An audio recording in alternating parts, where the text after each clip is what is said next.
D&D Beyond has a suite of tools that Dungeon Masters might want to use for their Dungeons & Dragons games. They have campaigns, they have encounters, they have maps.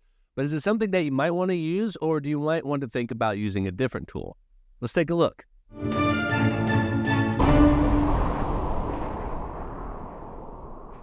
So if you've been following me on my journey, you know that I've been playing Dungeons & Dragons for a little over a year now, and I've done some one-shots, and I'm pretty active in a couple of campaigns. And now I'm at a point where I want to try my hand in being a Dungeon Master myself. Originally, I was going to run a Dungeons & Dragons campaign for the kids at my local gaming store, but some things have changed since then, so now I'm going to be doing some one-shots for them, but I'm also going to run an online game for some of my friends. And because there's so much that goes into being a Dungeon Master, I'm looking for ways on trying to reduce how much I need in order to just run a game. And so I'm going to be using a pre-made adventure that Dungeons & Dragons have called The Lost Mine of Phandelver.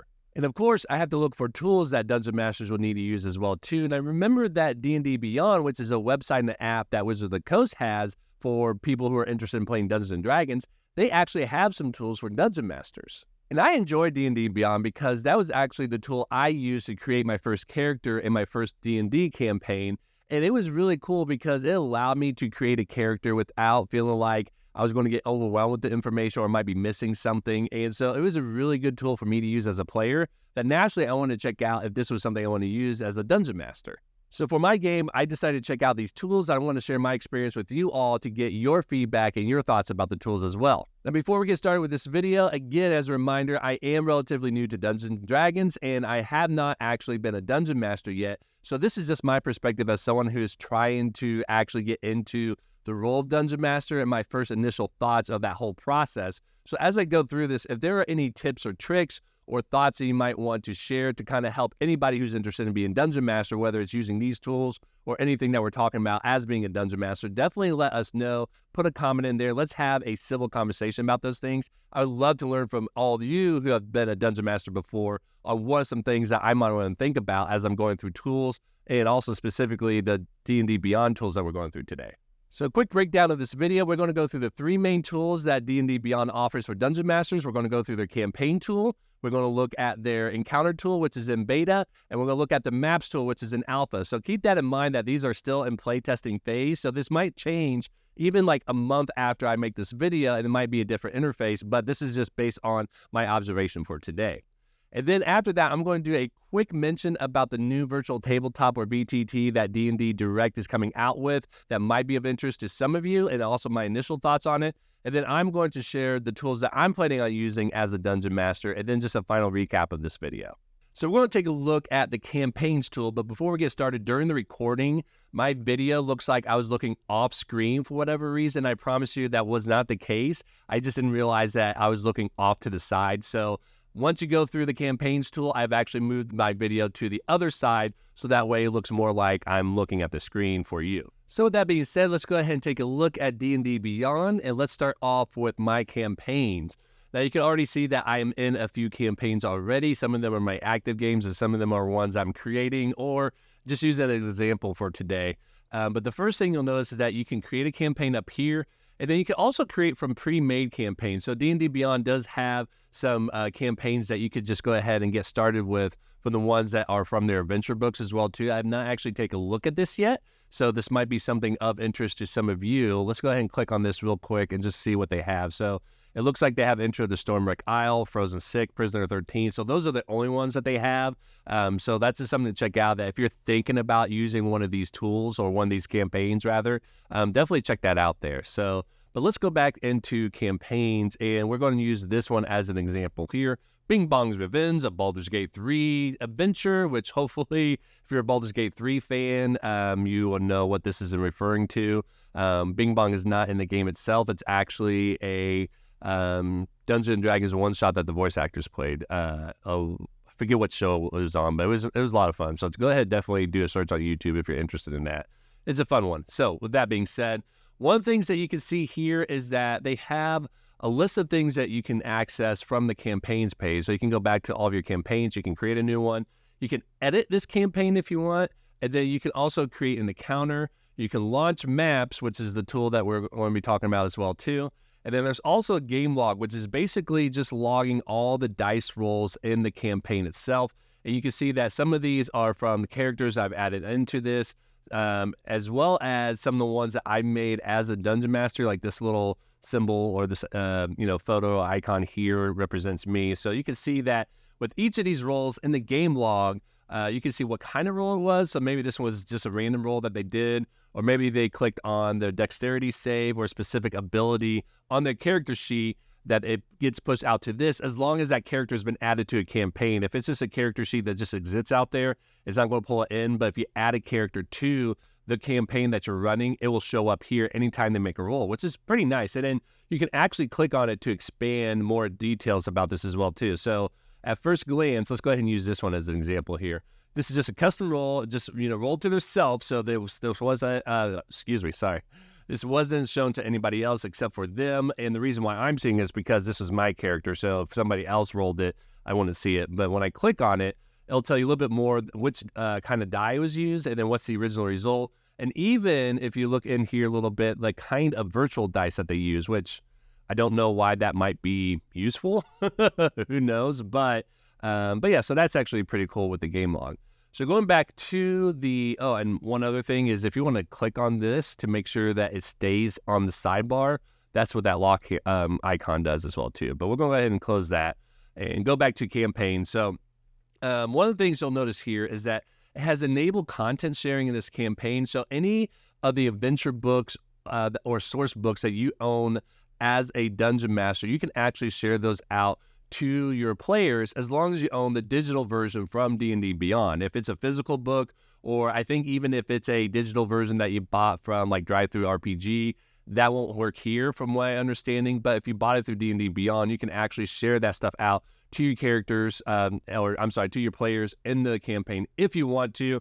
You can also select specific ones to use if you want to make sure that they have access to like the player's handbook and a couple other books, but not all the books that you own. So that's a good way to kind of share out that information and control which ones they can have access to and which ones they can't.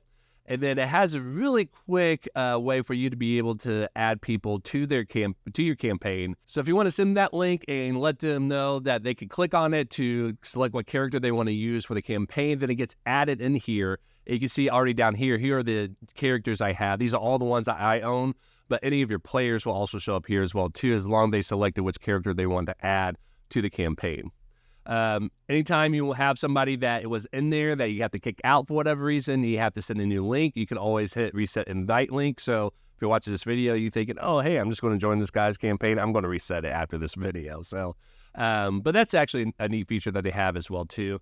This is a little description that I actually put in there because they do have, I'm going to skip down here a little bit. They do have notes that you can use for your campaign. So you can see here, it's just pretty much a scroll of text that you have available that you can add in here. These are notes that only you can see, and then you have notes that your players can see as well too. So this is a good spot if you want to do like some summary notes about the campaign or about the sessions that you had. But if you click on edit notes, just to kind of show you what it looks like, the rich content editor actually gives you a lot of things that you can use. So you can put in links if you want, you can use headings, you can use different font families.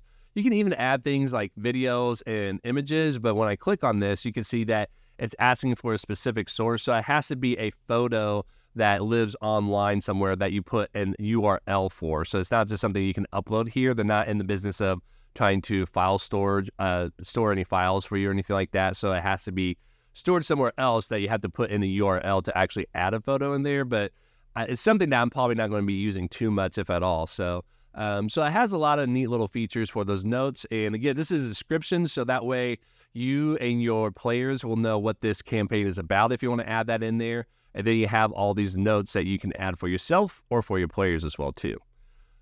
So going back to the main campaign page, as I said, you have the characters that have been added to the game already.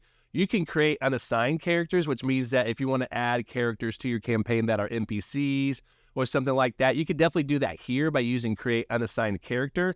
It'll just take you straight to the character creation tool that you probably are familiar with D&D Beyond. So you can see here, you just kind of go through that process. So this is a little cumbersome if you just want to create an NPC with some basic information that you don't want to have to select all those things. So that's something to keep in mind. I don't know why you might want to add a character in campaign that's an NPC that wouldn't be involved in combat or anything like that anyways, but just keep in mind that if you're trying to create an NPC, you're probably not going to put it here by any means whatsoever.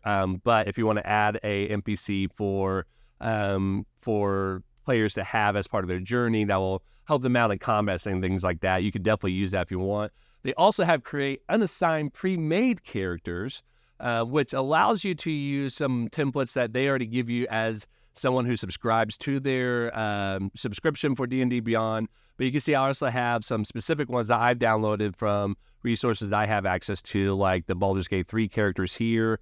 I think these are the generic ones that came with the Lost Mine of Phandelver that I am running.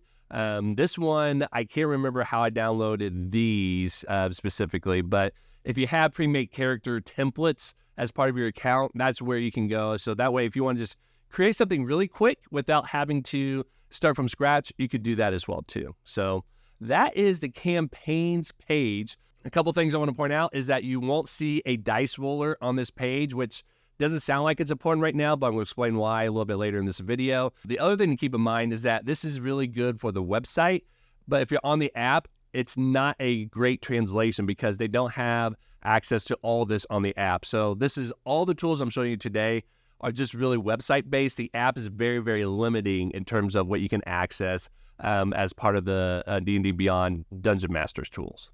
All right, so let's go ahead and dive into encounters. Now, before we start on that, again, keep in mind that encounters is in beta, so they're still doing some testing on this. So this could change, but I do want to point out that in order to find encounters, it's a little bit disconnected, and that's going to be one of my complaints about all these tools, really, is that they don't integrate with one another very well. So first of all, on the campaigns page, you can quickly get to create an encounter, but if you go to the broad campaigns view, like when you want to look at your whole list of campaigns, there's not that tool there. So the only way you can find it, if you're not in your specific campaign, is you can go to collections and go to my encounters and then create an encounter that way. But if you're on my campaigns page and you want to create an encounter, you have to either go through your collections or you have to hit the specific campaign that you want to look at and then create an encounter that way, because it makes sense. You're creating an encounter for a specific campaign, and so you have to tie it to one. I think I haven't really tested that part out in terms of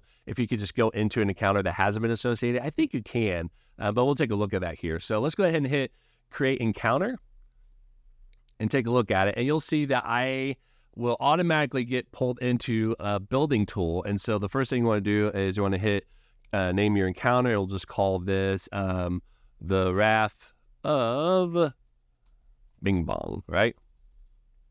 Now, the first thing you'll see here is that here is the campaign that's tied to. So again, once you hit create an encounter, it's automatically going to be tied to a campaign. So that's why I don't think you could just create one to be pulled in like in any campaign. It has to be tied to a specific one. But already you can see that there is some information about the party.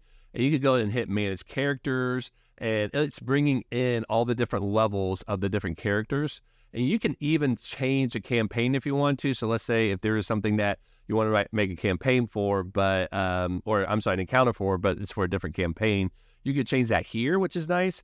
You can also add a character here. So this is something that when you hit add character, it doesn't allow you to pull in like an existing one from your account or anything like that. It's just if you want to pull in just a random character and give the specific level. And the reason for that is because then you can actually use that to calculate how difficult the encounter is going to be for the party, which uses the challenge ratings for each of the characters to kind of get a sense of where you might want that to be for that particular battle. Do you want to be more on the easy side? Do you want to be like evenly matched? Do you want to be more difficult to kind of make it challenging for them? Or do you want to be deadly to try to encourage them to run away from that match? So that's a neat little tool that you can use here. And the nice thing about this, it has a lot of different monster and filters that you can use here as well too. So you can select the kind of category of monster you might want to use. So maybe, you're creating like a apocalyptic type of campaign. And so you want to use all the undead kind of characters. And maybe this one is in like a, coastal or desert or forest. So like you're thinking about the different kind of terrain that might be looking at. So you can use all these different kinds of filters. I mean, alignment, I guess, is probably helpful. You probably have an idea of what kind of monster you might want to use. And my guess is they're probably not going to be good unless you're going to use them for maybe like they're kind of on the fence on what side they want to take for the battle. So that might be something to think about. Not entirely sure, but if you want to use that, you can use alignment. And then homebrew is you can select what's kind of homebrew types that you could use. So you could use show official only. You could use homebrew only. So maybe only homebrew monsters, which I think is probably like the ones that you've created. Because when I unselect that, well, I guess I got to select show official only. Then those are the ones that pop up. But I wonder, oh, you can hit show both, I guess, right here. Yeah, so originally it defaults by show both. So it's pulling everything in here. And then you can change the size of the monsters you're looking at and the challenge rating. So 30 is very, very difficult. So if you want to do something that's a little bit easier for your characters, like maybe, 1, 2, up to 5 maybe, as long as you don't have too many of those in there. But yeah, and then you can start adding your monsters for the encounter you're creating for the party in your campaign. So let's go ahead and just use an example here. If you hit the down button for Agony the Ghost, first of all, it tells you what source it's coming from. So if you want to make sure that it's from a source that people might be familiar with, or it's from some specific, Ash Zombie, Avatar of Death, things like that, it tells you which book it's coming from. So let's actually use Banshee as an example because that's in the basic rules. But if you go down here, what's really interesting is like it gives you the idea that you can drag and drop, but you can't really do that here.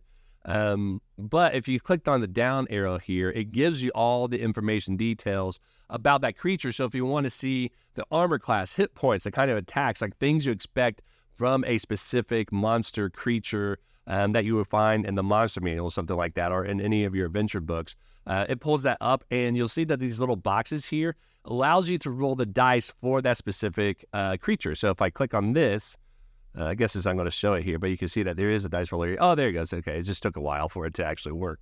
So yeah, so the strength check there. So that's what those boxes are. It tells you that you can click on those and it'll roll for you automatically, which is kind of a nice tool to have here. So, all right. So that's how you can find more information about those different monsters. Again, it tells you the type, their size, the challenge rating that they have, and the difficulty. So that way you can take a quick glance of if this is something you might want to use. So if you want to add that creature, you can go ahead and hit add. And then you can see here, it gives you information about the encounter already. And right now it's telling you that just this character alone is going to be very, very deadly. Let me go back here and hit down. Armor class is 12, hit points is 58, but it does a lot of really damaging stuff for your party as well too. So this is kind of a nice tool to have to kind of give you an idea of if you're building something on track for what you want to create, or did you try to do medium and really that's not going to be possible for your party. So the other thing you could do, let me go ahead and clear this, is you can go ahead and add the same kind of creature multiple times. So this is going to be really deadly for this party. And that way you don't have to add it individually every single time. You could just go over here and then just hit how many of those creatures you want in your encounter. So once you have all your monsters created, let's go ahead and add one more in here just so you can kind of see the variety that you can add in here. So I'm going to go ahead and do a Beholder Zombie. So they're really going to not survive this encounter by any means whatsoever. So we'll hit save, and then this takes you to your encounter based on your campaign that you have. And now you can see the encounter here, and this is the one that I have created. And so this is the specific one. Now, if you want to look at all your encounters, you can go through My Encounters to give you a list of all of them. I'm not going to put that up here now, just because there are encounters that I'm working on for a party that I don't want them to see ahead of time. But you can definitely go here, and it gives you a whole list of all your encounters, and then you can click on it, and you can see it just like this here. And you can give it a summary as well, too. If you want to know what this encounter is about, or kind of reminder of when they're going to show up, you can put in information for that as well, too. So when you want to run the encounter, you can actually hit play, and then you can see that it already pulls in the characters that I had listed in the encounter, as well as the monsters I had here as well, too. So from here, you can hit auto roll initiative, and it automatically rolls initiative for them. You can do the same thing for the characters as well, too, or you can manually add it. So if it's something that you want your players to actually roll for their own initiative, you can do that.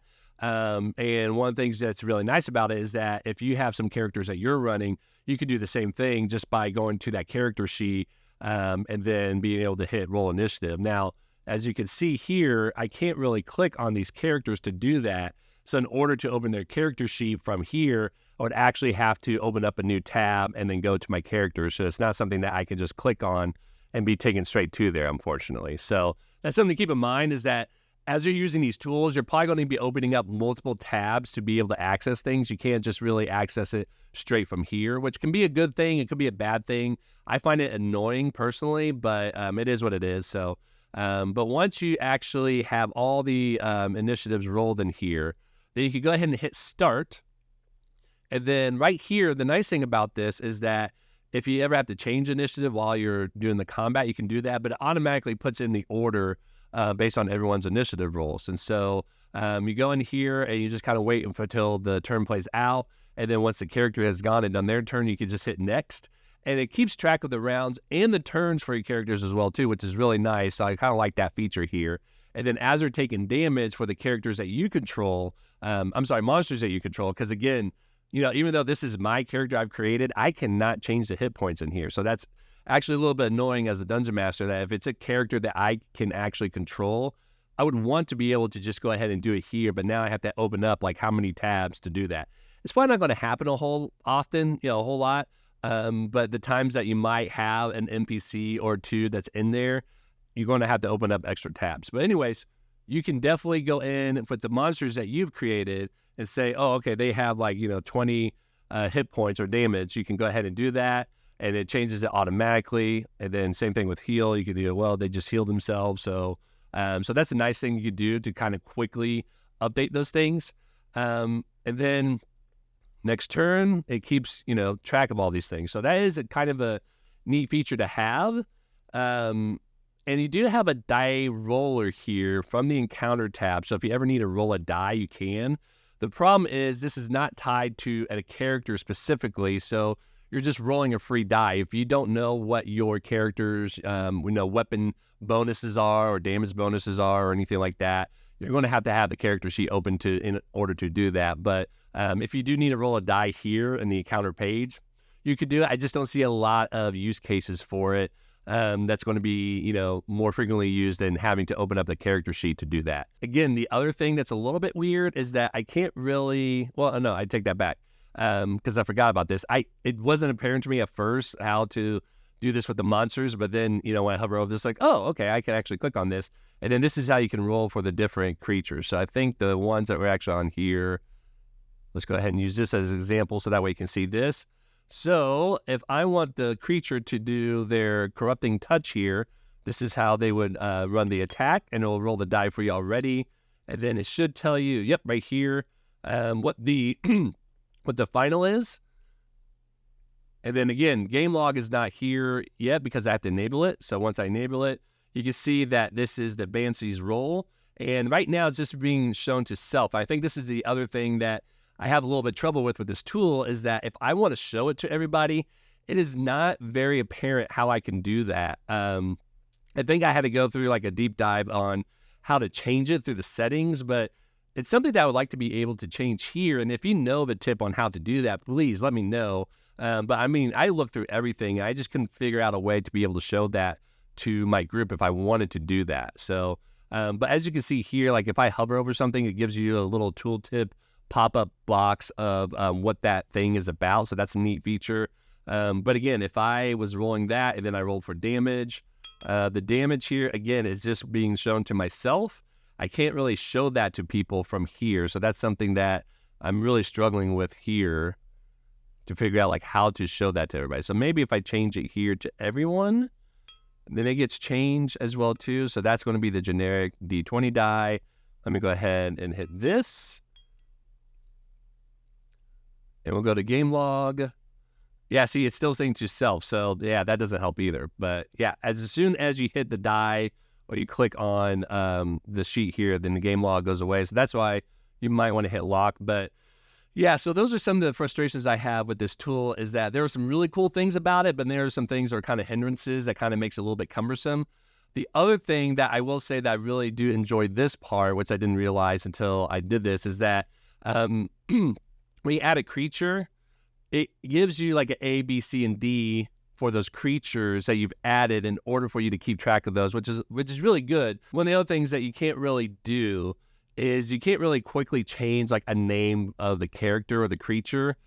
There's not a lot of like, on the fly customization you can really do with this tool. So that's one of the things that is a little bit, I guess frustrating for me as a dungeon master, is that it's pretty cool, but it's also limiting if you want to customize it. It doesn't give you that option at all. Now, there is one thing I do want to mention really quickly here. Now, someone on Reddit did mention that there is a way to create your own creature or monster from using a template. And the way to do that is that you would go to your collections, and then you would go to My Homebrew Creations. And then once it gets pulled up, there is a button up here that says Create A, and then here's all the things you can create. And one of those things is a monster. So if you click on that, it'll take you to a monster creation tool where you can specifically look for a specific kind of monster, and then you can actually pick out which monster you want to use as a template, and then you can actually create it from that, or you can create your own from scratch.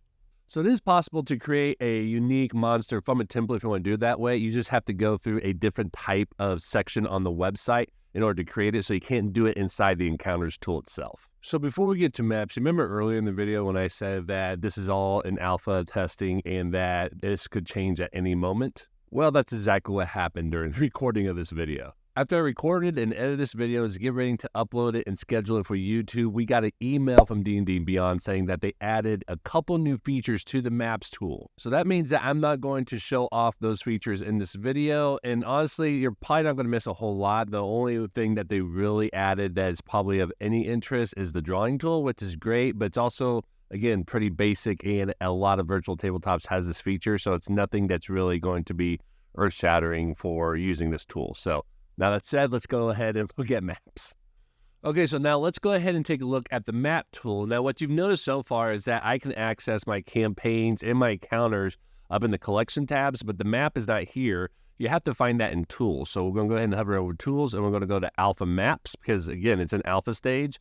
And then it's going to ask you, what game do you want to use for your map? And so I'm going to go ahead and select Bing Bong's Revenge, and we're going to hit go. And it's going to take us straight to the map tool. The neat thing about this that I do enjoy is that it allows you to use a pre-existing map that they have available to you. So let's go ahead and hit open map browser. And you can actually upload maps that you have that you want to use from your own, device or whatnot. So if you want to upload your own map, you could definitely do that from here. They also provide some basic maps. So if you just want to go ahead and get started, that's what I selected here for this example is the grass field. But they also have maps that you can use from different source books that you own. So for example, I have Tal'Dorei campaign setting reborn. So I can click on this and I can use any of the maps that's listed in this campaign as well too. So that is a cool feature I do enjoy about this. And then you can add different creatures or characters to the map very easily. So let's go ahead and look at this toolbar over here. And one thing you'll notice is that when I hover over it, it gives you a shortcut on how to switch to different tabs here. So like, for example, if I want to go to point, I just hit X on my computer. You can see that it already highlights that for me. And then if I want to switch over to the token, I just hit T and it brings up that browser. And then this is where you can find all the monsters that you might want to add in here. So let's say, for example, I want to pull in a goblin. I could just type that in here, and then I could just hit plus, and then the goblin's already added to the map. And then you can go to your players that you have associated with your campaign that you're in. And then companions is actually really interesting. You can add companions to the map. The way that you do this is you have to go to your character sheet and go under extras. And then you have to, I think hit manage extras in the character sheet. And then it gives you a list of what you want to add. And one of those things is a companion. So that is a pretty neat feature that you can add in here as well. So those are the tokens. Point is exactly what it sounds like. You could just, take this little laser pointer and then just point things out to your players. You got the measure or the ruler tool. So if I want to see, how far the adult blue dragon is going, I can just click and drag and it'll tell me how many feet it's going. It's going like foot by foot. Most of the time people are just doing it in increments of 5 feet. So I'm not sure what the rationale is for doing individual feet for whatever reason, but it does have that feature. It does have this thing called Fog of War that's pretty common for Dungeon Masters, where if you want to hide things from the other players, you can actually, I think this is called painting. Let me hover over this, a brush technically here. you can actually hide sections of the map that you might want your players to not see until they get to it, or if you just want to cover it up for whatever reason, it has that. And then again, you can use the eraser tool to reveal to your players, and then you could do different shapes when you brush and erase. So you could do squares, you could do circles, and then it gives you the different kinds of sizes that you might want to use as well too. So this is huge right here. That's, really lives up to its name, gargantuan. And then you got tiny as well here too. So that's Fog of War. And then you got pan. So if you want to be able to move your map around, you could do that here as well too. This is pretty cool. I will say that as much as I enjoy the map, it is pretty basic though. So what you might have noticed is that there are not ways for you to upload other things to use. So if you want to add in different graphics to reveal like treasures or things like that, or if you want to use like area of effects, nothing like that is in here, and nothing like that is possible for you to be able to upload anything, which I kind of understand because they're not in the business of doing file storage or anything like that. But at the same time, I think that's something that players and DMs are going to ask for as part of a feature for using this tool, is to have that capability in order to kind of show what are some things that are going on in that world as they're playing this game. So that is a huge limitation. The other thing you'll also notice is that we have our game log and game info over here. So again, if I want to invite someone to a campaign or send my players a maps link, I do have that option. Okay, then you have this. I'm not quite sure what spectator view is necessarily. I tried that earlier. It just looks like it just kind of made it bigger, I guess. So if I go to this here, it'll open it up. And I guess it gives you the idea like what the players see on their end. So that's probably what spectator view is about. But you also have game log here. So again, this is going back to all the dice rolls that we were doing.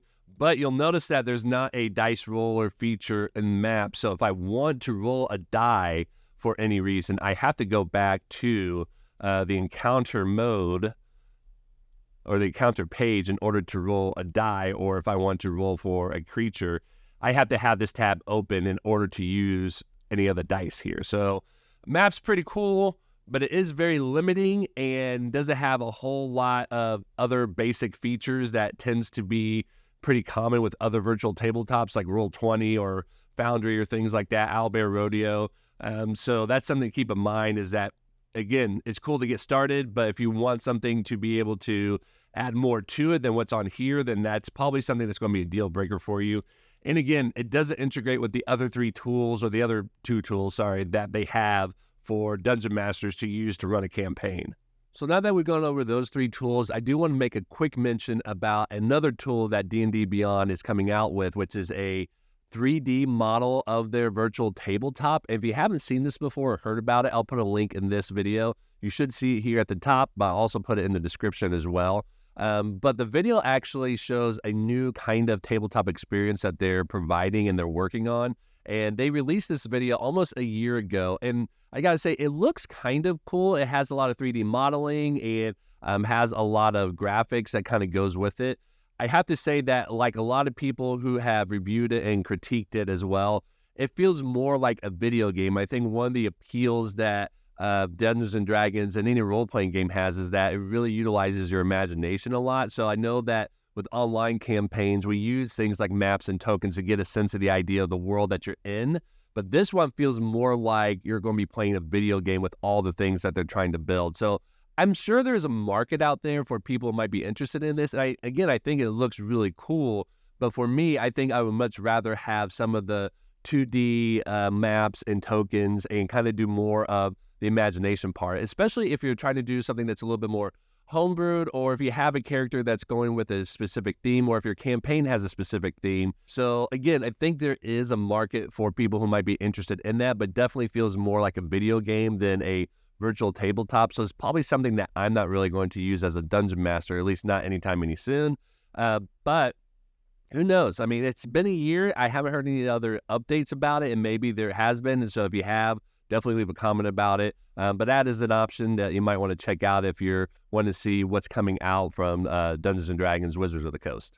So when I start DMing, am I going to use these tools from D&D Beyond? Yes and no. I'm definitely going to use the campaigns tool, and I'm still on the fence about if I want to use encounters tool But I'm definitely not going to use the maps tool from D&D Beyond because, again, as I mentioned, I think it's very limiting and it doesn't integrate very well with the other tools that they have.